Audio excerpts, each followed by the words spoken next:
Welcome, everyone. I see it's now at the top of the hour. There's Harlan. We're glad to see you, and we're glad to see everybody here today. We know we have people joining us from all over the world. So whatever time zone, whatever day you're in, welcome. My name is Cyndy McDonald. I am a counselor, educator. I've been working with students for over 25 years, and I'm very glad to be able to host this webinar with Harlan Cohen, who in many circles doesn't need any introductions. He's a New York Times best-selling author, advocate, speaker, and has a passion for students in transition. So welcome, Harlan. Thank you so much. I'm so grateful to be here again. So what can you tell us? So what do we need to be having our students do as they're finishing up their senior years and getting ready to go to college next year? That is a big question, and I have an hour to answer it, right? Or do you want the quick answer? We're going to give you an hour to answer it, and everyone should be aware we are recording this. Andrea is recording this, and we'll make this available as usual on our blog. Look for an email that you'll get afterwards that'll have a link to the recording and also to the PowerPoint. And Harlan also is going to share information about a webinar that you can have your students do. So I'm going to hand it over to you. Take it away, Harlan. Okay. Thank you. And inform us. Awesome. Well, great. It's great to see everybody. I always like to start off live so you know this is happening in the moment and we can interact. I'm going to turn the video off so I can really focus on presenting this information. But what I'd love to do, just to start things off, because I know some of you are familiar with me, some of you aren't familiar, and I always like to share my story. How many of you, if you can just write in your dialogue box, answer the question, is this your first time? If it's your first time, just write first time. That would be wonderful so I can just kind of see scrolling how many of you are really familiar with what I do. Great. And I'm just going to keep an eye on that as well. The other thing I would love to know, and I can kind of see this through my other eye here, is if you are a independent consultant or if you work for high school. So if you can let me know or work with a high school, or if you're someone who just is involved, it's always helpful for me to be able to see so I can speak directly to you because there are always different needs. So great. I'll keep an eye on that as well. Those are coming in. And the interaction is really helpful. One thing is I'm live and I love interacting. The biggest challenge for me with these webinars is that I can't see you and I can't reach out and talk to you and can't go back and forth. So I would love it if you share thoughts and ideas as I'm going through these different things that people need to do. So I am keeping an eye on your answers here, and that's always really helpful. All right, so I'm going to stop this video, and I'm going to dig into 17 things high school grads need to do this summer before college. So you can all see this, right? Great. So now we can get rolling. So if you are a counselor or a professional who works with students and parents, well, let me tell you, you are in the right place.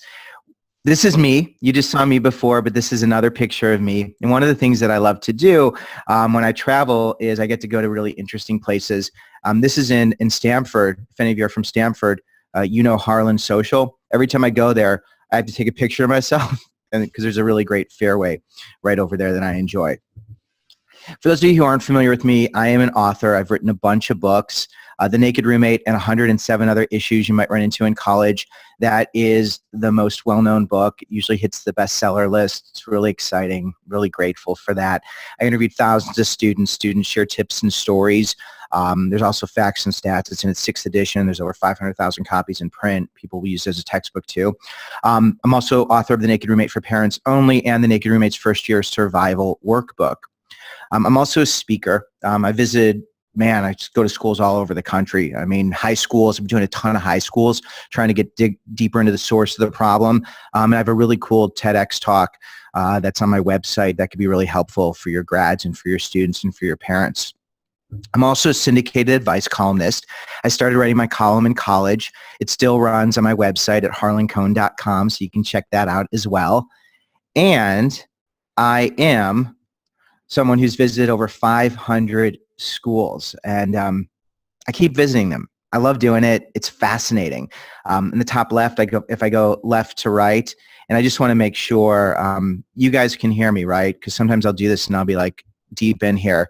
So just give me a quick that you can hear me and everything's good and see everything. If you could just give me a quick that everything is A-okay. Awesome. You rock. Thank you. Awesome. Thank you. I like to check in. I have these conversations where I'll talk to someone for like 10 minutes and go on like a long, incredible, exciting little rant. And I'll say, and what do you think? And they're gone. So anyway, I visited over 500 schools. On the top left, I go left to right. So that's UC Santa Barbara. That place is gorgeous. I have a feeling I'll be going back there. Next is Syracuse. Then I think this one was at Union College. I like to take pictures of things on my head. And if you go to the bottom left, this was in a high school in Tennessee, in Maryville, Tennessee. They used my book as part of their senior class, and that's the instructor, so that was really fun. That kid with his hair, he sells advertising space on his head. That's how he makes some extra money. The next picture, I'm with a fraternity, and what's cool is people text me their numbers during events, so this fraternity had me, and that was really neat. And then there's another school, I think that's Hamilton. So moving on, let me get to... Oh, I've also eaten at hundreds. Oh, you have to see that one. I'm most proud of this previous slide. I've eaten at hundreds of restaurants. On the left, this is the spicy, amazing food at BU. It was just like little hole in the wall. And then this is this smoked barbecue. That was in Tennessee. So that's one of the perks. All right, let's get into it. I know you want real information, but I want to show you this information, give you some context. So here's what we're going to cover. I'm going to go through my college experience real briefly. For those of you who are familiar, it'll be a quick recap. And then I'm going to share why students are set up to struggle in college.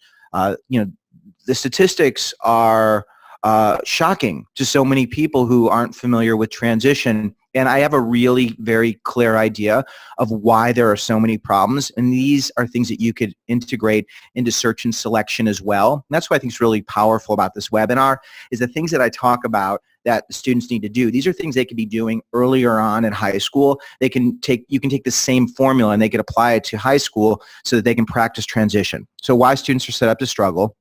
Of course, the 17 things high school grads need to do this summer, and I'll get into that in about 15 minutes, maybe 10 minutes, but I really want to set it up because the setup is really, I think, as important as the 17 things because the things I pick, the things that I've chosen are different than what you're going to find on, like a Huffington Post blog. These are really deeper, and they get to the source of the problem, and they're all very intentional. Then I'm going to share information about a pre-college workshop. I'm so excited. I have a pre-college workshop that I'm offering in June. And then I have a new Naked Roommate Bootcamp program because I want to be in your corner. I want to be in your students' corner and your parents' corner. And then I'm going to offer some time for questions and answers. There is a lot to do, so let's get rolling. Oh, yeah. Stay until the end because I have a really special offer that I am going to give you. So this is a giant, oh, thank you. So somebody, I actually like sharing this. Someone wrote, so this is a giant ego ad. You know what? I like hearing the feedback. If it comes off as that, I apologize. I'm trying to provide context, and I do a lot of really interesting things. And being someone who's on the outside, I think it really provides great context. Because when it comes to experts in college life and people who do this, there really is nobody who is on the campuses doing things the way I'm doing it, interacting with the students, the parents, having professional sessions, working with the administrators, having lunch with the people who are living it and the people who are running these programs. So if this came off as something where I'm, inflating anything, I apologize, but I'm probably trying to provide context because some people, you just don't know who I am.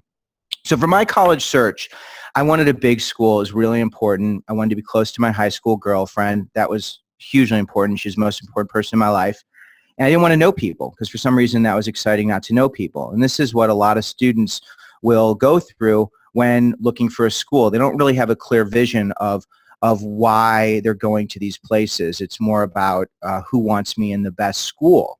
I got into UW-Madison. It was the best school I can get into, and I didn't know anyone. So I needed my roommate to be my friend because I didn't have friends. And a lot of students who go to these new places, they don't have friends. A lot of the people you work with, these are students who have had the same friends for most of their life. So something as simple as making friends, it's one of the most common questions that a student asks me. They go, how am I going to make friends? How do I make friends? Because most of them have never known how to make friends. It's been poof, magical. So I wanted my roommate to be my friend. And what I tell students, and I'll get to this in one of the tips, is that roommates don't have to be friends. It's just a bonus if it works out. My roommate was not my friend. And that was really upsetting to me because I didn't have any friends. I didn't have any people at UW-Madison. I only knew one person who lived in another residence hall way across campus. I tried to get into a fraternity because I thought that would be a good thing to do. My brothers were in a fraternity. My dad was in a fraternity. I'm a big fan of fraternity life. The only problem is that when I tried to get in, I tried to rush. I didn't get in. And the guys I was hanging out with, they couldn't hang out with me because they had a place that I wasn't allowed to have access to. So I wasn't in a fraternity, and I didn't really know how to get involved. I started to really struggle. The only thing I had in my life was my girlfriend.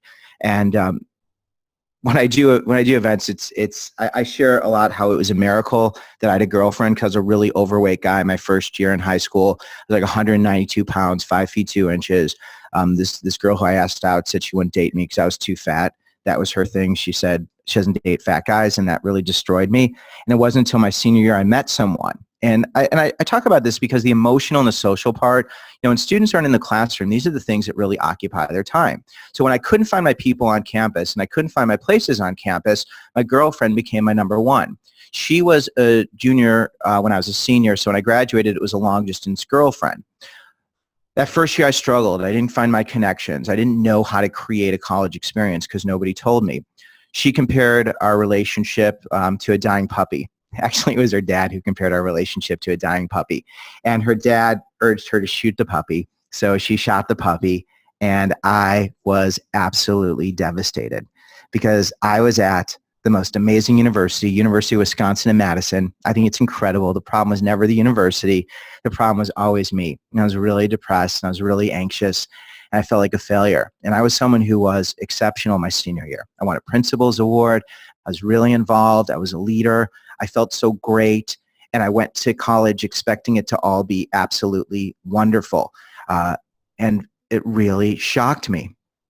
I decided to transfer. And I really felt conflicted. I felt like I was maybe giving up, and I didn't know that people transfer. I just knew that something was really off. It was really hard. So I decided to go to a place where I knew someone. Remember before I said I didn't want to know anyone, but I decided to go somewhere I knew someone, go to a place where I knew someone. My friends from high school went to IU, Indiana University, picked another school of 40,000 people. My brothers went to IU. They recently graduated, but I'd been visiting there since I was 10 years old. And there was a fraternity. They had to accept me. I was a legacy. So I had somewhere to go. It took me a good year to get comfortable with the uncomfortable, but I found my places. I found a fraternity. I was a legacy, so they had to take me. The campus newspaper, I started to write for them. And then my senior year, I was part of a group called Full Frontal Comedy. And I found my people. There are people in my corner, my fraternity brothers, the people at the campus newspaper, the people I met through improv. It was awesome. I started to really find roots, and I became patient. And this is where this formula of places and people and patience really started to evolve. And it wasn't until years later that I realized that this is what transition is. It's about having your places, it's about finding your people, and it's about being patient. The problem is that no one ever told me that college could be uncomfortable. This is not something that students want to hear. It's not something that parents want to hear. Right now, everyone's celebrating, getting their college gear and putting the bumper stickers, putting their little signs on their car. Everyone's so psyched, and they're buying stuff, and it's exciting. But no one says it could be uncomfortable. And this is where it's so unfair. It's so unfair. It's all about the academic part. So this is a picture. This is actually from the University of Wisconsin website. I did this screen grab 2 days ago. It looks amazing, right? How could anyone have a hard time there? This was buried in the UW archives. I found this. I actually found this picture. This is Bascom Hill. This is the same exact place, but in the winter. And I'm from Chicago, and let me tell you, when I went home for winter break, I was excited because it was warmer. See, the thing is, it could be a storm in college. And it could be a social storm, it could be an emotional storm, a physical storm, financial storm, and an academic storm. Most students are barely prepared for the academic storm. But the social, emotional, the physical, everything else, nobody tells them what's coming, and they don't have a lot of practice. Now, Best Fit is all about helping them to be in a place where they can thrive, but they don't always know that even when they're thriving, they're going to deal with this uncomfortable stuff. And I equate it to being, to driving through tough, bad weather. Like if you don't know bad weather is coming, you can't prepare. If you don't know that there's a warning, you're going to be totally exposed to the elements. And this is what happens to so many students. It's what happened to me. See, students who don't know what's coming, they will not be prepared for what's ahead. And this is what we see. They get to school and they struggle. A quarter of these students, they transfer. And at the more elite schools, the more selective schools, these students, they're not thriving, many of them struggle. They don't know how to be imperfect. They don't know how to navigate any of the other big issues because they've been spending 90% of their time dealing with the academic challenges. 32% of college students felt so depressed it was hard to function. This is according to ACHA, NCHA data. They have amazing data. So a third of students, they're so depressed it's hard to function. Then 2/3 of first-year students admitted feeling lonely or homesick. And it's these normal issues that students don't know what's coming and parents don't know what's coming that then lead to some of the other temptations, students making poor choices, alcohol, possibly breaking the law, drugs. And this spills into the academics because the research says it's not the academic area that causes students to struggle the first year. It's the social and the emotional, especially for first-gen students. And these are messages parents need to know. A student who isn't involved and engaged, they're at a much higher risk of not graduating. So the social, the emotional, all those issues, huge, huge. The focus is search and selection, but transition, this is high stakes, it's intense, it's emotional, and that's where I live, and that's where I breathe, and that's what Naked Roommate is about, and that's really what I'm about. College is a big transition. And if you've been to any of my earlier webinars, I dig much deeper into the 5 areas of transition, but it's social, emotional, physical, financial, academic. It's SEPFA. And when people graduate, it's SEPFA. The academic becomes professional. And this is where so many students struggle. They don't know how to make their own magic because the magic has been made for them. So when it comes to creating this new life, they're totally unprepared for what's next.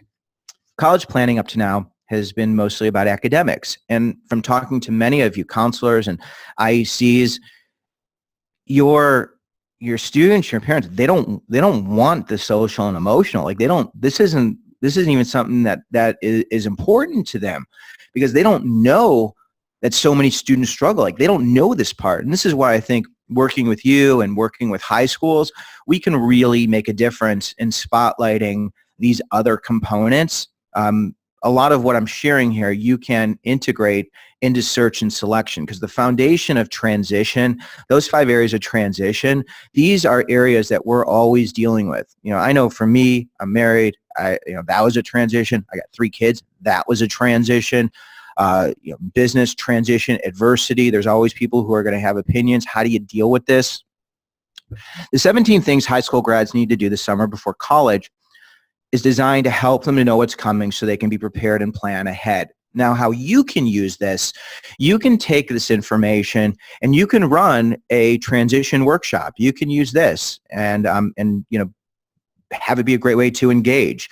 I also have a webinar that I'm going to be sharing as well. I'm so worried about doing anything that's about me now because of that one bit of feedback that I want to make sure that I'm so focused on you and what you can do because this is my passion. This is my life. I want to help and I want to be in their corner and I want to help you to be in your parents' and students' corner. Here's a great expression that I love. It's the 90-10 rule. Life is 90% amazing and 10% difficult or a bunch of BS. And the problem is that too many people, they're consumed with the 10%. And that takes up 100% of their time. But if we could just give ourselves permission to be uncomfortable, and that's really the big challenge is uncomfortable isn't part of the vocabulary. It's not part of what we share. The best fit is how can you be at a place where you can be patient and get comfortable with the uncomfortable so when life challenges you, you'll be supported, you'll have your people and places, and be patient. The 90-10 rule is great. Now, how do you navigate the 10%? Well, for me, I showed you, I've got my books, I've got my boot camp, a pre-college workshop, and then there's this webinar. There's this webinar and the 17 things, and there's the things that you do. So the first thing that I want to share is, what do you want? This is the first rule of the 17 things that students should do. And the first thing they need to do is ask the question, what do you want? And it's amazing when they ask this question, of themselves, a lot of them don't always know, because so much of everything now has been about want me, like me, accept me. But I love this idea of what do you want, of actually just taking a second and saying, what do you want?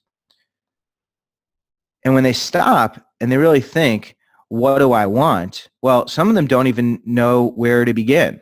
And that's why the social, emotional, physical, financial, academic, that's where it really becomes helpful, because you can give them the prompts. Think friendships, think relationships, think experiences. One of the things I love to do is say, hey, do you want to meet someone? And you want to meet friends, right? Or maybe this is even, depending on your relationship, I'll say, hey, do you want to meet someone? Maybe you want to have a relationship. You want to go on a date at some time. And I'll say, do you want to meet people in dark rooms where there's loud music and sticky floors and you can't really see their face or hear them? Or do you want to meet people in bright places where you can actually have a conversation and know who they are and know what they look like and get to know them over time? So what do you want to do? Where will you spend your time? There's only 16 hours in the classroom, 15 hours in the classroom. Your time is very different. Have you even thought about that? A lot of times they go, no, I haven't thought about that, because you know what? They don't have a plan. And these questions are all about creating a plan. What did you love to do in high school? What are you going to do in college? What would you love to do? And you think about those things where you had success. I was at a school the other day, and this young lady was a gymnast. She had been doing gymnastics since she was 5 years old. And I said to her, are you going to do anything gymnastics related in college? And she said no. And I said, that's a huge mistake. There was a short event, so I didn't have a lot of time to be sweet. I said, that's a big mistake. I said, you've been in gymnastics and you have gymnastics friends. And she says, yes. And I said, are they close friends? And she says, yes. And I said, so you've been spending how many days a week at gymnastics? She said, 5 days a week. I said, so you've been doing this 5 days a week, and you're going to a place where you are going to be doing this 0 times a week? And she said, yeah. And I said, you have to find a way to do that, whether it's being on some type of dance team or being some type of squad or doing something within a sorority. They have dance competitions. You need to do something. And these are things that students don't think about. One of the questions I love to ask is, what's your plan? So for you, if you have questions, if there's a particular question that you ask students where you get the best response, let me know. I'd love to see that. I'm keeping an eye on the chat, as you can tell. I'm keeping an eye on the questions because I'm always curious to hear what you guys are saying. But if there's a particular question that you ask students where you get the best response, let me know. Put that in the Q&A, and I'll share that with some of the other attendees here. I'd love to hear what you ask students. But what do you want? Such a big question, because the moment we ask ourselves, what do you want, it's less about what other people want. Number 2. Plan your first year in college as if it's already happened. And I love this idea, because you're not looking ahead. You're looking back. You're looking at your success, because so much of fear and anxiety is worrying about things that are in our future. But if we can, instead of worrying about the things that are going to go wrong in our future, focus on the story from our future, then that's going to be the thing that drives us. It's May of 2017. This is what you're going to think. This is what the student's going to think. It's May of 2017. And you know what's really important for parents too? Because so many parents are thinking, it's May of 2017. My kid is back at home. I've wasted $25,000. I've wasted $40,000. They failed me. They failed themselves. And I knew this was going to happen. Self-fulfilling prophecy. I had this conversation with the parent who was really worried, and I said, listen, you can either tell that story, or you can tell the story of how your child dealt with adversity, found people, found places, was able to get where they want to go. It's May of 2017. Here's what happened my first year of college. Here's what happened socially. Here's how I made friends. Maybe here's how I found connection, community. Maybe here's how I found the relationship. And they can tell the story of, it's May of 2017 and I fell in love. It's May of 2017, my relationship is the best it's ever been. It's May of 2017, I was able to be in my parents' corner and help them.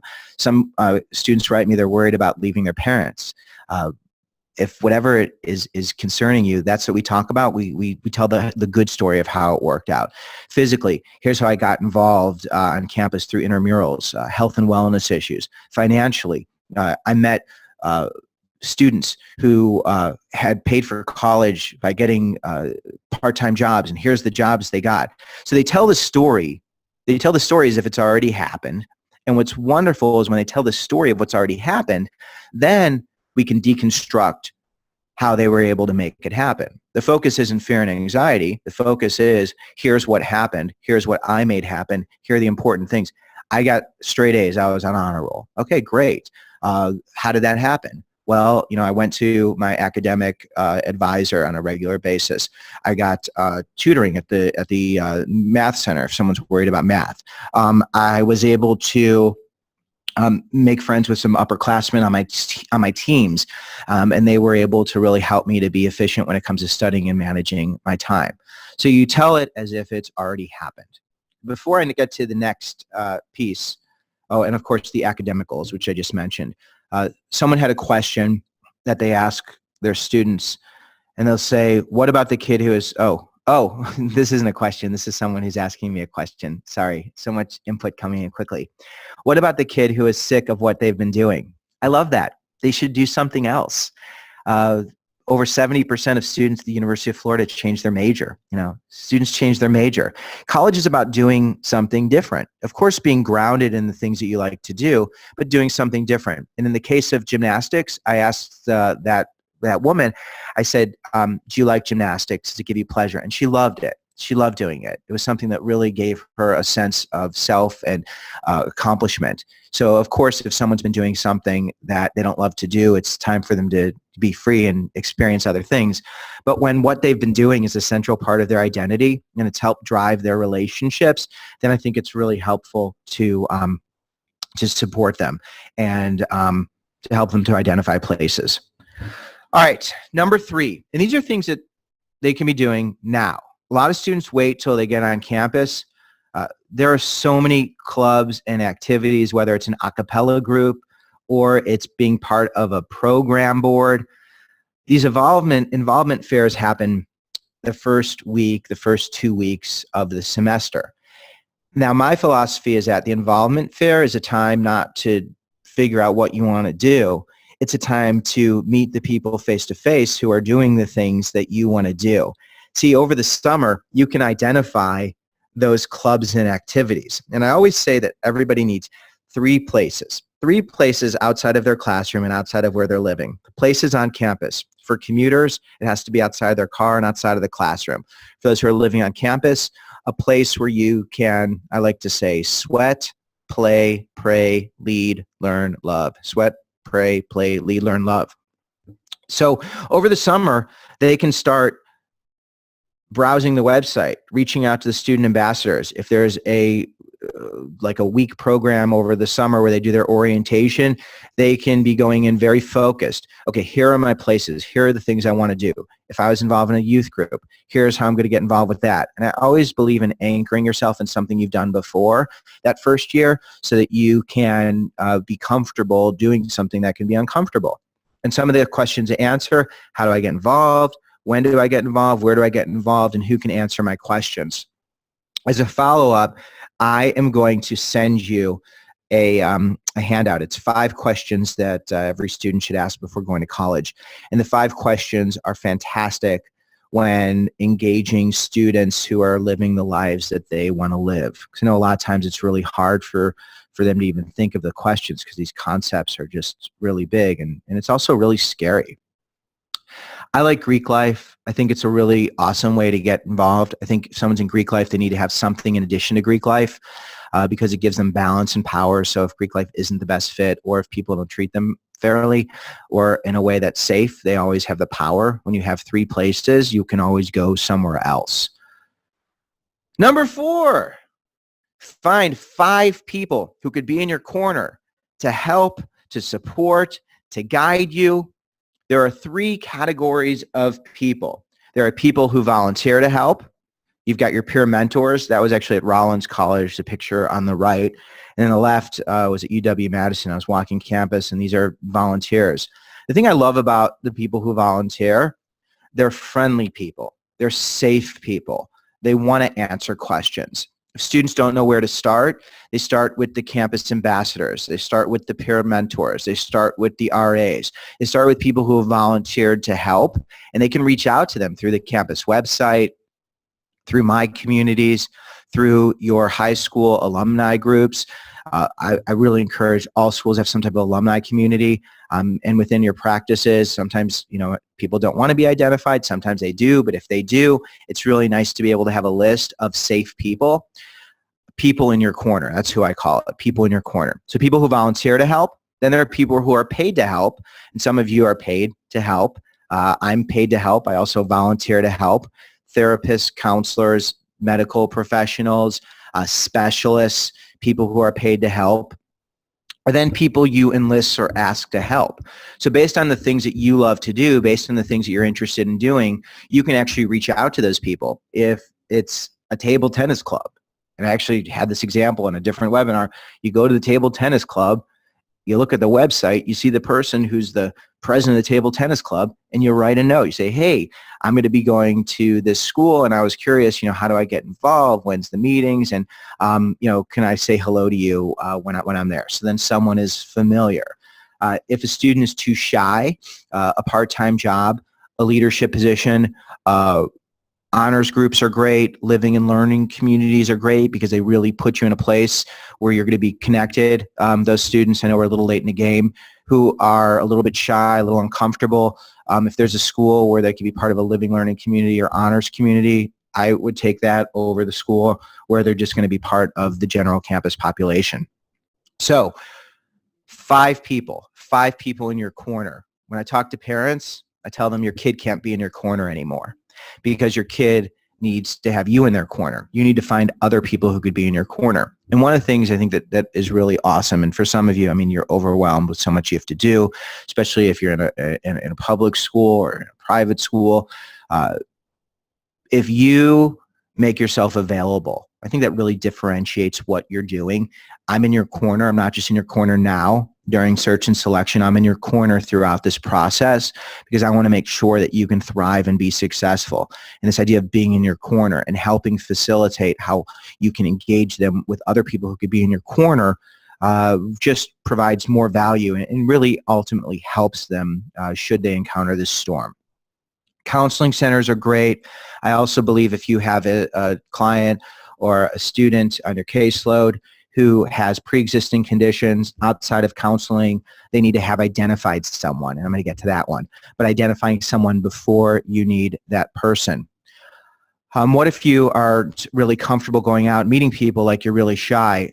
Somebody just asked. And this is where those structured experiences, the summer bridge program, the 1 week or pre-orientation, the 2 week leadership programs, places where you have a role, a clearly defined role, where your role is to engage with other students.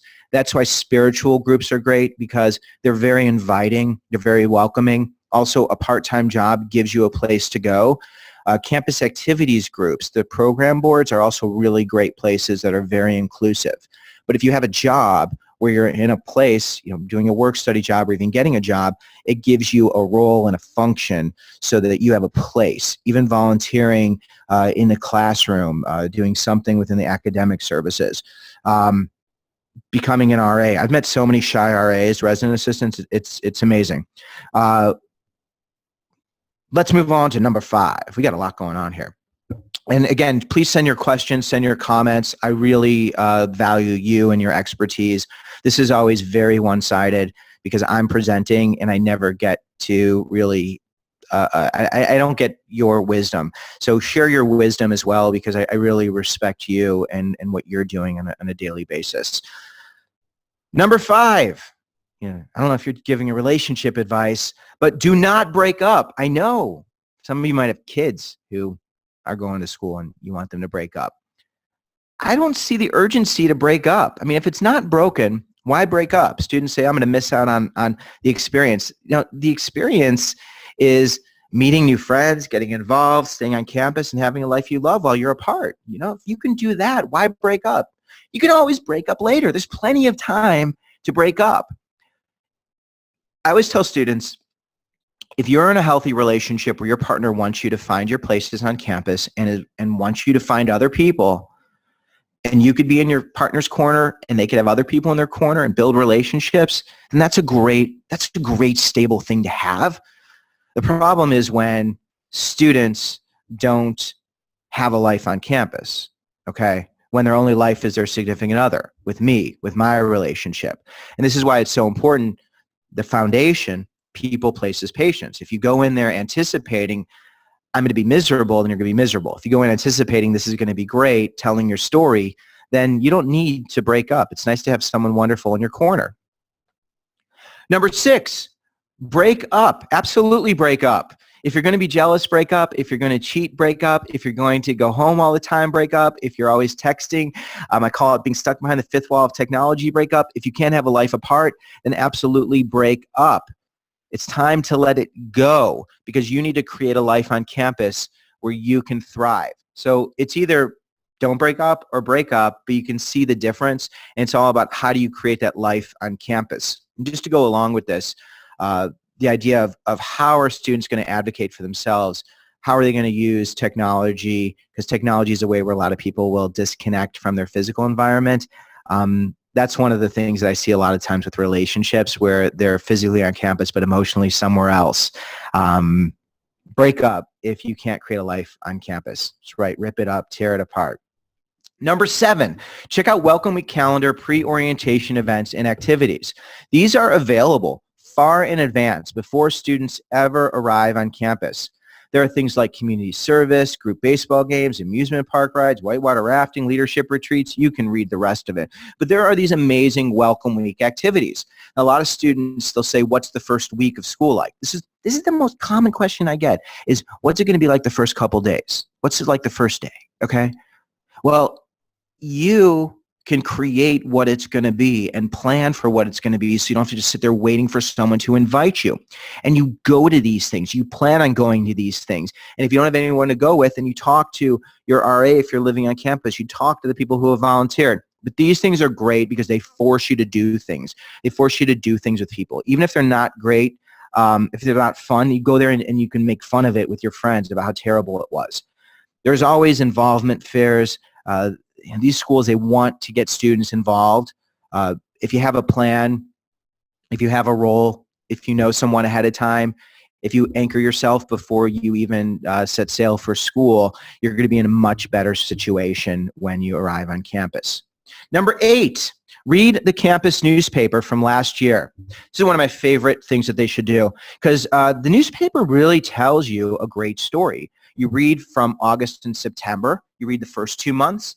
And then you read the last 2 months because the last 2 months and the first 2 months, they're going to tell you really great stories. Most schools have campus newspapers, and most of the rituals happen on a regular basis, whether it's rush, whether it's volunteering, whether it's an organizational fair. You can see the different events taking place, and you can also see the organizations who are sponsoring these events, because those can give your students a really good sense of what they want to do and where exceptional students hang out. And then sometimes they'll even mention the names of people, which is really cool, because then all you do is you go on Facebook and you look for these people and you can ask them questions. I know, isn't it? I mean, it's amazing where if you really have a direction and a goal, you can find the people and the places who are living the life you want to live, as opposed to just waiting for it to poof happen. Because if it doesn't happen, then it becomes like me. And if you're going to a school that's exceptional, man, you don't want to miss out. So you really learn what happens on campus. And I think for counselors, it's really cool to read these papers. I love reading them. I'm like a news junkie, but I find it really fascinating. Okay, let's move on. Number 9, ask yourself the question, am I the roommate from hell? I don't know if you guys talk about roommates. Do any of you do any roommate training? Does anyone even talk about roommate training? Just give me a little bit of feedback. If you do something, I'll kind of look at it through the other eye. But I'm curious if you do it, because that's one of the biggest issues that students struggle with, and parents freak out as well. I find that most of the time, it's not the other person that's the problem, it's the person with the problem. There are 3 questions that students need to ask if they're worried about roommates. 1, do you want to get along? Do you give your roommate permission to be just a roommate with an understanding that friendship is a bonus? And do you agree to live by the uncomfortable rule? And I'll give you a 2-second version of this, and I'll also send you a roommate contract that you can forward to your clients, your caseload, your community. So I'll send you the roommate contract, and I'm going to send you the 5 questions in a follow-up. These questions: do you want to get along? Roommates who want to get along, they find a way to get along. The next thing is, do you give your roommate permission to just be a roommate? If we expect our roommate to be a friend, then that's unrealistic expectations, and we could hope there be a friend. But if the expectation is you have to be a friend, then I'm going to be more reluctant to tell you the truth, because I'm going to want to please you. I'm going to want you to like me. If friendship is a bonus, then we can be honest, which leads me to the 3rd rule: do you agree to live by the uncomfortable rule, which says we promise that we'll share things that make us uncomfortable within 24 to 48 hours, or we won't share it at all. And we can't have a problem with it if we don't share it at all. And if we can't share it, we're going to get someone to help us to share it. And if we follow these rules, if you follow these rules, the things that come up, you're going to talk about. And the irony is, because you've made it safe to talk about uncomfortable, you're going to develop real relationships and real friendships that are based on honesty and trust, which is what so many students don't have. Now, here's the deal. When students get uncomfortable, they want to attack or hide. And the roommate is the easiest person to attack or to avoid. And if you're hiding from the rest of the world and you're in that room, you're sharing a space with someone. And most people have never shared a space before. Other than prison, this is the only time people are forced to live with someone. And then after that, some people have partners or get married, which is a different type of relationship. And the thing that's tough about that is you have to be friends. Okay. I'm going to give you a roommate contract to help you with this. Another one, and this is great, you can be a big hero, is hate the people you love. So you should hate the people you love, because when you're rude, impatient, irritated, you tell them you're just pushing them away because you're worried and anxious about all the changes ahead. See, pushing away the people you love the most is a way of hiding emotions. And this is what happens. A lot of people get really heated, really emotional, and especially when you're dealing with these individuals who are going through such intense periods of time. I mean, you're seeing this all the time. The real advice is love the people that you'll miss. Instead, plan on when you'll talk, when you'll see each other, and when you'll communicate. Number 11, pretend you got an F or a C. Now, I know no one wants to pretend they got an F. Just for a second, like, what would that feel like? What would it feel like? Because the idea of actually thinking about it, I know some of your students can't even think about it. Maybe even a B would freak them out. But when you go to a school where everybody is an A student, not everybody's going to get an A. And that really freaks a lot of people out. The exercise is, if you don't get the grade you want, celebrate it. Celebrate it. Okay? But celebrate it in September. Don't celebrate in December. There's nothing to celebrate. You celebrate in September. And you say, here are the 3 places where I can get help. Here are the 5 people who can help me. If someone's worried about academics, then ahead of time, they can identify the people and places. Start with the advising site. Go to the campus library website. Even call the campus website. These department sites, career centers, residence life staff. Many schools have time management classes, study skills workshops, writing center, math centers, tutors, you name it. And it's all for free. It's all part of it. The problem is students are afraid of admitting when they need help because they're too afraid of being vulnerable. Number 12, if money's an issue, ask the school for money. Sometimes they'll have extra money because some students won't attend and money will free up, or they'll have more enrollment. You never know. The squeaky wheel gets the cash. Be BFFs with your financial aid advisor. If they know you, they're going to be able to help you. If they know you, they can connect you with other people who have figured out how to get money. Ask an upperclassman about putting together an accurate budget, because having the right budget can help you to save money and be more efficient, and finding the best campus jobs.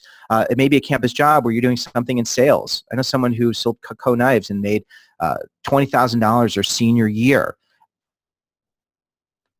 If someone wants to give you a gift, gift cards are always the best thing to get. But I want to hit one more thing. The upperclassmen, I think it's really important for the students who are really worried about money is for them to identify students who are in similar financial situations so they can tell them the story of how they were able to manage it, especially those seniors and juniors. And if they can't get connected on their own, then using those people who have volunteered to help to connect them. But they just have to ask. Make rules. This is so key. And I wish you could do all this. I'm going to be doing this same webinar geared towards students and parents on May 23rd. So I can get some of this to them and you can get this to them because these are things they need. The rules, no one's talking about this. They have safe prom that's happening, right now. But then in 12 weeks, they could get drunk and high and go to class and no one's going to say anything. You need rules. In order to have rules, you need to talk about it. Most people aren't talking about it. Rules will help you make safe choices and set boundaries. A huge issue. The amount of energy and time and money that's being spent when it comes to consent, when it comes to sexual assault prevention, sexual assault support, these are things that need to be talked about far before they become issues. People who don't respect your rules are not people you need in your life. If you don't have people, you let them take advantage of you. You have to have your people. If you have your 5 people, if you have your 3 places, you can make rules. Rules for going out. Everyone who goes out together comes back together. Hooking up during daylight hours or totally sober or not at all. And also rules for staying safe. So important. Never walking home alone at night. Never. There was that recent tragedy. I hate talking about tragedies. They're so rare, but when they happen, they're so in our faces and they're so frightening and no one should ever have to deal with these things. UT Austin, the young lady who was walking home from class, and it is never anyone's fault who is a survivor. Really, how many times do people just walk from one place to another? Such a fluke thing. But having someone you walk with, it gets dangerous. It's a scary thing. Always having someone, and these rules. What would you do if you were at a party and someone left you alone? How would you get home? Hypotheticals, talking about these. There's prompts in the books to help as well. The majority of students are going to be safe. It's going to be wonderful, but there are always these situations where this happens. Number 14, get a bucket of medicine, a doctor and a therapist. And it doesn't have to be a bucket. It could just be a container that has the medicine. The whole idea behind this is you want to have it before you need it. If you have a pre-existing condition, if there's something you dealt with, embracing it. Some students with differences, with learning differences, they don't always want to acknowledge these differences. It's a small part of who you are, and it's helpful to find the support. If a student has dealt with anxiety, have support beforehand. Campus counseling services can only handle so much, and making sure that they have the things they need before they need it. So if you have a student who has a history of saying, you know what, when you go for the summer orientation, you should really identify a therapist in the community, and you can ask the counseling center, you can ask the local hospital to refer you. You can also ask one of your own caregivers here. Number 15, have a scary, honest conversation with your parents. And parents need to have a scary, honest conversation with their kids. A lot of times they don't talk about expectations. There's just this understanding that everything should be a certain way. But what do they expect and what do you expect? And so much of this is, and you can really set the tone for this, is that the first year is uncomfortable. It's going to be difficult. It may not be everything that they had done before. You need to talk about the expectations. How often will they text, call, visit? How often will the student text, call, and visit? Now, a lot of parents want a lot of attention, but sometimes that attention can be disruptive. If a parent doesn't have people in their corner, they're going to depend on their kid to be in their corner. Now, because of cell phones, technology, the internet, there aren't these clear borders and boundaries. I talk to my parents once a week, and I'm marinated in my misery. That was really healthy. What concerns them? What concerns you? I'm going to give you one more thing. I've got another handout. It's called 5 Simple Rules for Parents. 5 simple rules for parents, and those 5 simple rules for parents are going to be really helpful because it's going to help the parents to set boundaries during this transition, and it's going to help them to find support as well. Okay, I think I have another question that just came in. Don't most schools address these issues in freshman pre-college, pre-orientation programs? They glance over these issues. They just touch on some of these issues, and they don't give students a framework. They say, okay, this might happen, but if it does happen, how are you going to process this? And the other part is, during these pre-orientation programs in this first week, it is information overload. Students are surrounded by new people. They're barely able to process everything that's happening in the moment, and they're being dumped on. So the idea of helping them over the summer to incrementally think about these issues is really key. And that's why I love getting them right after graduation, because most of them don't even know that they should think people, places, patients, and have a plan. So with the parents, really being very incredibly honest with each other. Number 16, we're getting close to the end, and then I have some Q&A, and I have some more I want to share with you. 3-box strategy, really easy. Stuff you absolutely need to take, stuff you might need to take, stuff you need in the future. 3 boxes. People want to take everything they need. No. It's easy to send stuff, and because of the internet, you can get most things in like 24 hours, which is crazy, or even within a few hours. And then a bonus tip on the 8th day God created command strips. Command strips are great if you want to give a command strip to someone. They'll be grateful that they have that command strip in their bag. But people love to get super excited, and I love this idea of the things you need, the things you might need, and the stuff that you're going to need in the future. And that's really what, if you look at this, the 3-box strategy is really what this whole program is about. It's the information you absolutely need, and then giving them the stuff they might need so they're prepared, and then stuff that they're going to need in the future. And most people don't know. Oh, and move in, people will help them out. Number 17, be an imperfectionist. And this is so important. Most students, they don't know how to do this. Everything up to now has been you have to be perfect in order to have a great experience. Imperfection. Give yourself room to struggle. My secret, I tried being a perfectionist, but I always failed. Now I'm an imperfectionist, and life is perfect. When you don't get what you want, when life throws you, when the 10% BS takes up too much time, here's what you do. You give yourself permission to be imperfect, and you say, who are my 5 people? If it's academics, you reach out to a professor. If it's something emotional, you reach out to your counselor. You reach out to these people who you've identified, and you find your places where you can be vulnerable and get the help you need. And you put together a timeline. It doesn't take 2 weeks. It doesn't take 2 months. It takes a good year or 2 years to really transition. In life, it's about transitions. If we're impatient, we panic. If we know what's coming, we can handle what we experience because we've created the dynamics to navigate change. The same idea of a high school student who's starting college search. Always think places. Okay? Practice your places here. Think people. Who are your people? And patience. And if you can focus on you, and if you can use this framework, this transition framework, to really practice during high school, when it comes to college, it's going to be about what you want. But the problem is, this isn't how we introduce college. This isn't how we introduce transition. I don't know why you are here today. I can only assume you might want to help students make a smooth transition to life in college. You might feel that we need to do more. You might think some of your students aren't mature enough to make this transition. I love gap years. You might want to help your students to relieve stress. You might be tired of seeing students and parents struggle. You might want to differentiate your services. You might have a child who's going to be making the transition to life in college. I hope that you can get this one thing and many things out of this time that we spend together, is that students who know what's coming can create the college experience they desire. It's about what they want. It's not about who wants them. It's not about who's going to invite them. But they must see it, and they must believe it. They must be the ones. You're in their corner. Most parents are in their corner. I'm in their corner. You're in their corner. And I've created more resources so that I can continue to be in their corner, and I could be in your corner. I look at myself as a partner. I look at myself as a partner for you and for your parents. And I want to help you. So I've been working really hard to do even more. Some of you offer pre-college workshops. If you offer a workshop, I'm happy to send you what I'm going to be sharing with students. But I'm offering a pre-college workshop on June 15th.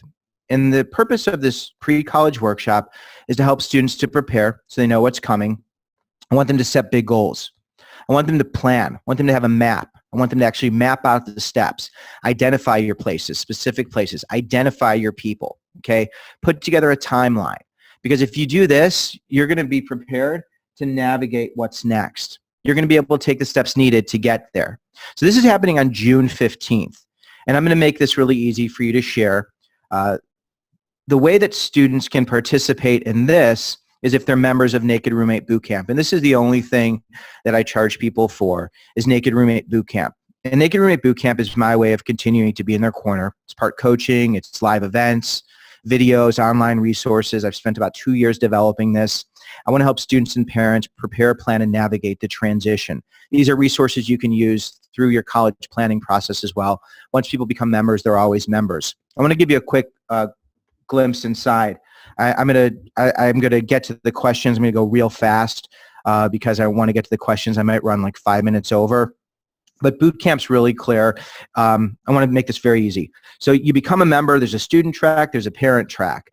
Then once you become a member of boot camp, there are 8 modules. They really break down the specifics that students are going to deal with. Some issues they're going to deal with. Some issues their friends are going to deal with. Once they're inside of the boot camp, there are lessons in each module. These lessons have a video, a short video. They get to watch the video, and then after the video, there's a prompt for some naked homework. They can do it, not do it. It's kind of a fun conversation piece. You can use the naked homework to become, to use it as a prompt throughout planning.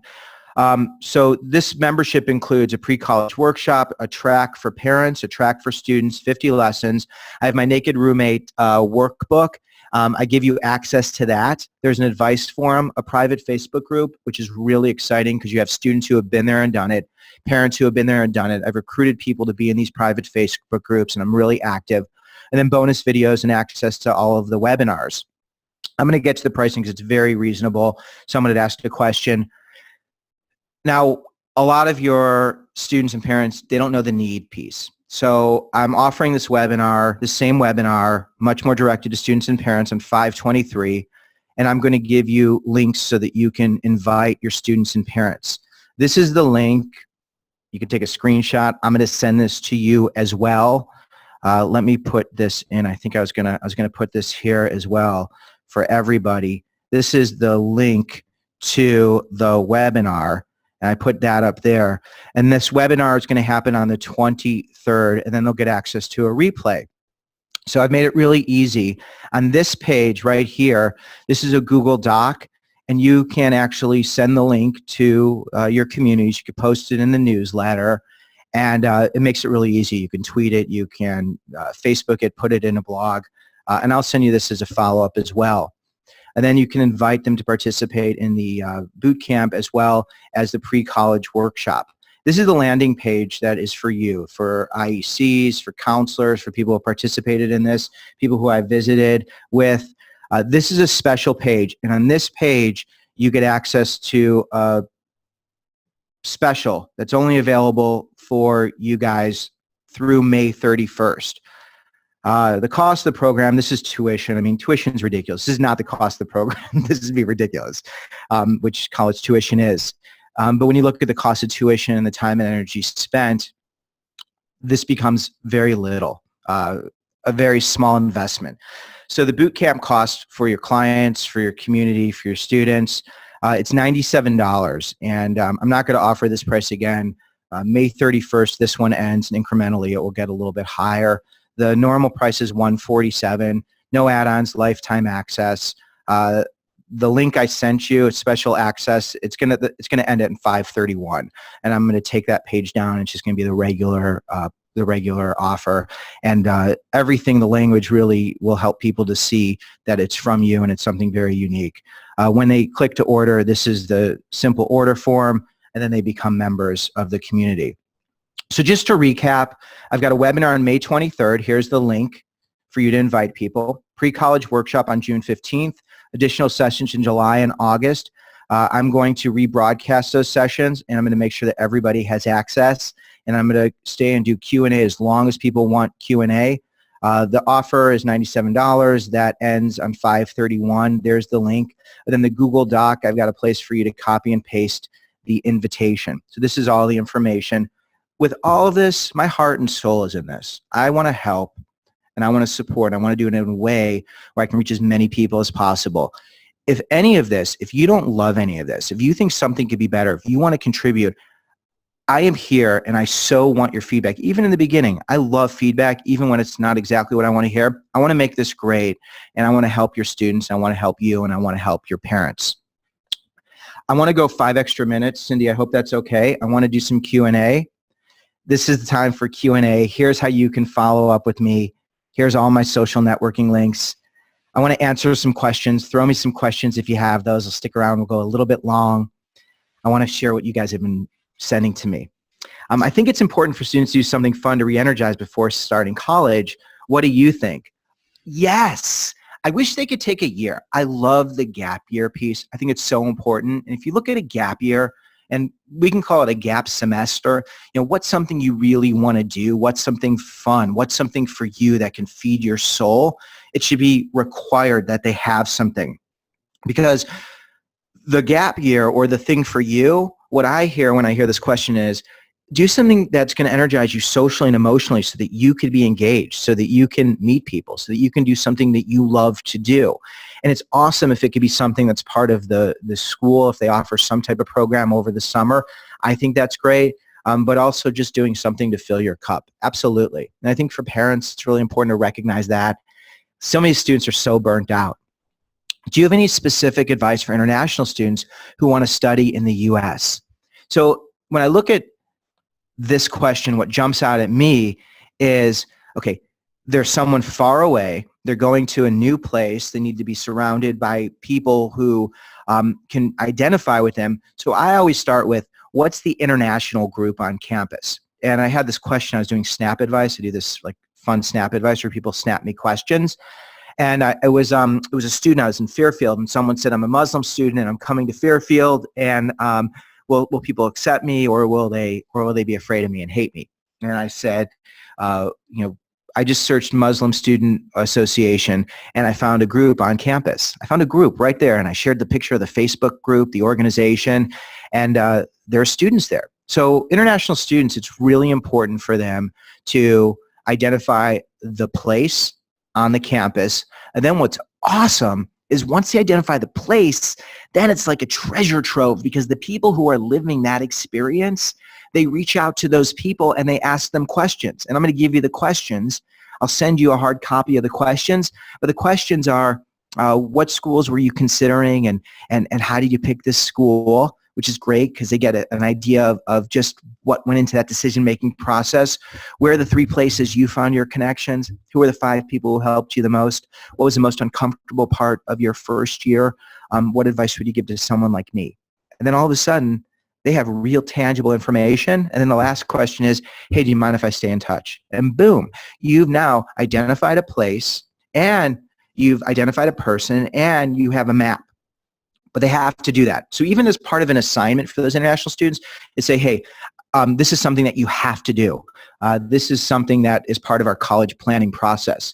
One of the things I think could be really helpful for everybody is when students are freshmen or sophomores, before they even apply, and this is where the boot camp's really cool, because the first 5 lessons you can use earlier in your college search and selection process, because they really are the foundation of how you're going to transition.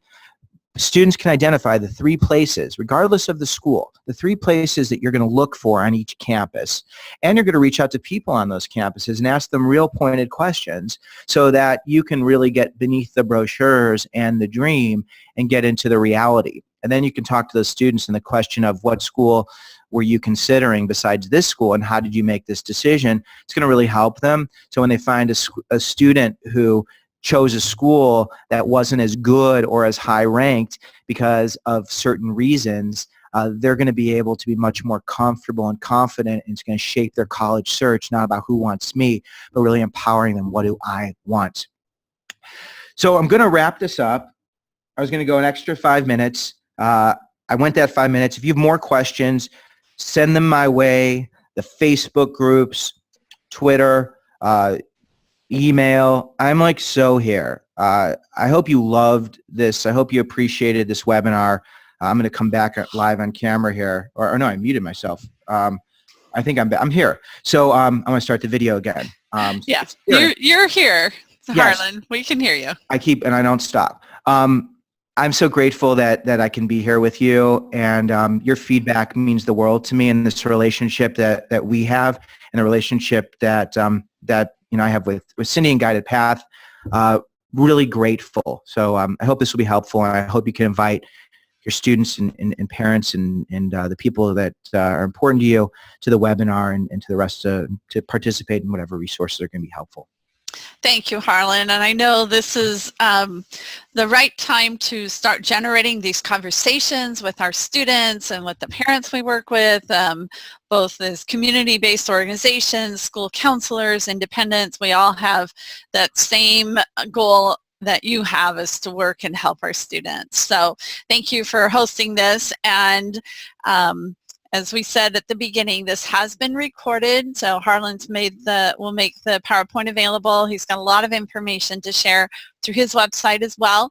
You'll be able to see it on Cyndy's blog on guidedpath.net, and we'll send out the links to all of that. So join us next time. In June, we're going to have a webinar by Peter Van Buskirk, who is also another author. He wrote The College Admissions Game. He's going to talk about the status, the myths, and reality of college admission. We termed it as college admissions cursed or cured right now. So join us for that. That's available to register on our professional development page. It looks like we might be adding another webinar on writing the essays with Ethan Sawyer. He's the college essay guy, and he's done a whole bunch of work on especially the new UC essays. Many of you know the UCs have a new essays. The Common App has released their essays. The Coalition App has released their essays, and other systems like Apply Texas have released their essays. So lots of essay work to be done this summer as our students get out of school. So Harlan, have a great day. Everyone, thank you for joining us, and look forward to getting information in your inboxes. Look for our emails. So we'll talk to you again soon. Thank you. Thank you. Bye-bye.